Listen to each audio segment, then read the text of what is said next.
Hello everyone, I am दीप। आज हम BLIS के 2 to 4 जिसमें हमारा सब्जेक्ट है ICT fundamental block 1 basis of ICT, जिसमें हमारा ये आज का पार्ट 2 है।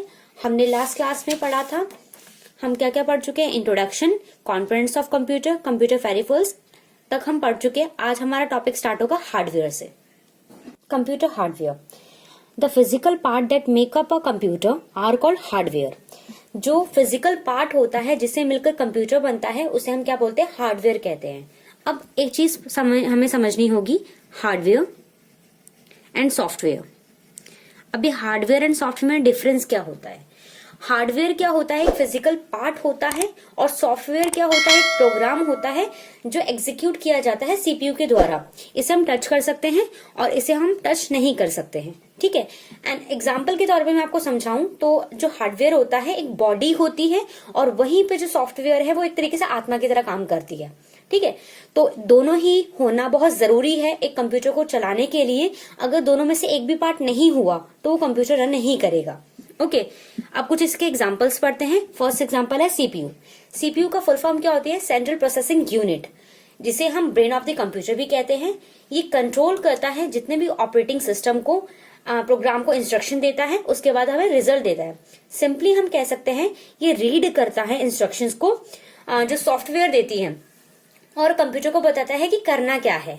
और एक्चुअली में देखा जाए तो सीपीयू का जो साइज होता है वो 1.5 इंच होता है, 1.5 इंच स्क्वायर होता है। और जो स्पीड होती है सीपीयू की, हम उसे मेजर करते हैं मेगाहर्ट्ज और गीगाहर्ट्ज में, ठीक है। तो हम कह सकते हैं कि जो 1 गीगाहर्ट्ज जो होता है वो 1000 मेगाहर्ट्ज के बराबर। नेक्स्ट हमारा टॉपिक आता है मदरबोर्ड। मदरबोर्ड को हम मेन बोर्ड और सिस्टम बोर्ड भी कहते हैं। जो मदरबोर्ड होता है ये मेन सर्किट होता है, मेन सर्किट बोर्ड होता है कंप्यूटर का। इसके अंदर शामिल होते हैं, it contains processor, basic input and output system, memory, storage interference, serial and parallel ports and expansion slots. मतलब ये सारे चीज इसके अंदर शामिल होते हैं। ये होते हैं मदरबोर्ड। हमारा टॉपिक है power supply unit. Power supply unit is the most important component in the computer. This is the core of the system, और जरूरी होता है and is needed to supply power to the motherboard, okay, and which is in return power supply to all the other components of the computer। कहने का मतलब कि ये एक कोर सिस्टम होता है कंप्यूटर का, और जरूरी होता है ये पावर सप्लाई देता है मदरबोर्ड को, एंड उसके बाद पावर सप्लाई करता है बाकी कंपोनेंट्स ऑफ द कंप्यूटर को। एंड ये फंडामेंटल फंक्शन होता है जो कन्वर्ट करता है पावर को from the wall socket. Next हमारा टॉपिक है रोम। रोम की फुल फॉर्म होती है read only memory.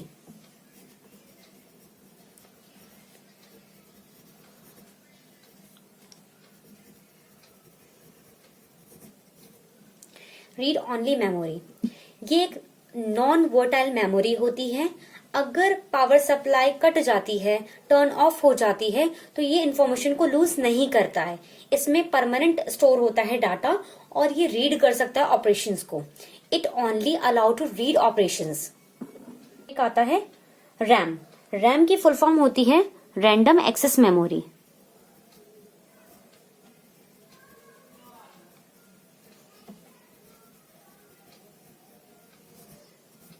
Okay, random access memory ये एक वर्टाइल मेमोरी होती है जिसमें टेम्पररी स्टोर किया जाता है डाटा को, और it allow both read and write operation.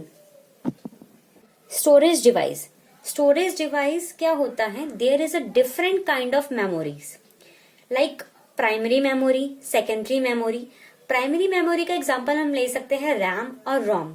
Secondary memory क्या होती है, एक ऑफलाइन मेमोरी होती है जो इस्तेमाल करते हैं, ये यूज करती है, डाटा को स्टोर करने के लिए इस्तेमाल की जाती है और कैरी करती है डाटा।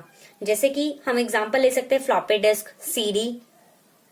अब हम पढ़ने वाले हैं स्टोरेज डिवाइस के कुछ पार्ट्स के बारे में, जिसमें पहला हमारा आता है फ्लॉपी डिस्क। फ्लॉपी डिस्क क्या होता है, there is a removable disk. एक रिमूवेबल डिस्क होता है जो इंफॉर्मेशन को स्टोर करता है मैग्नेटिकली, ठीक है। इसमें हम फ्लॉपी डिस्क का इस्तेमाल क्यों करते हैं, we can use floppy disk to read and write information between the computer, okay, और साथ ही साथ make the backup of the file.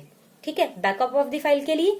Second, हमारा जो क्या होता है, it has a storing capacity of 1.44 MB। इसकी स्टोरिंग कैपेसिटी कितनी होती है, 1.44 MB होती है। ओके, हमारा एग्जांपल आता है जिप डिस्क।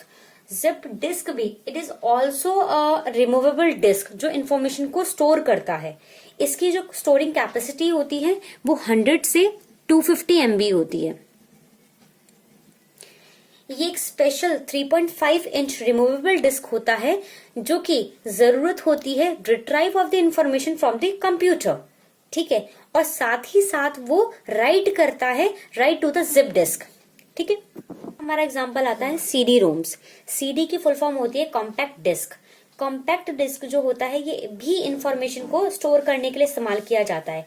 अप्रोक्सीमेटली इसमें 650 से लेके 800 MB तक डाटा को स्टोर किया जा सकता है, ठीक है। इसमें हम सिर्फ रीड कर सकते हैं डाटा को, और इसमें डाटा को रिकॉर्ड नहीं कर सकते हैं। It is not use for recording the data. Next हमारा एग्जांपल है डीवीडी। डीवीडी की फुल फॉर्म होती है डिजिटल वीडियो डिस्क। इसमें हम ग्रेटर अमाउंट ऑफ डाटा को स्टोर कर सकते हैं। अक्सर इसमें movie, full length movie, multimedia content को स्टोर कर सकते हैं। एंड डीवीडी को चलाने के लिए हमें डीवीडी ड्राइव होना कंपल्सरी है उसको रन करने के लिए। नेक्स्ट हमारा टॉपिक आता है read write CD ROMs. CD roams जो होते हैं इसमें क्या होता है, इसमें हम राइट भी कर सकते हैं, रीराइट भी कर सकते हैं और डाटा को रिकॉर्ड भी कर सकते हैं। ये 2 टाइप्स के होते हैं, जिसमें आता है हमारा सीडी रिकॉर्डेबल, जिसे हम शॉर्ट फॉर्म में लिखते हैं CDR,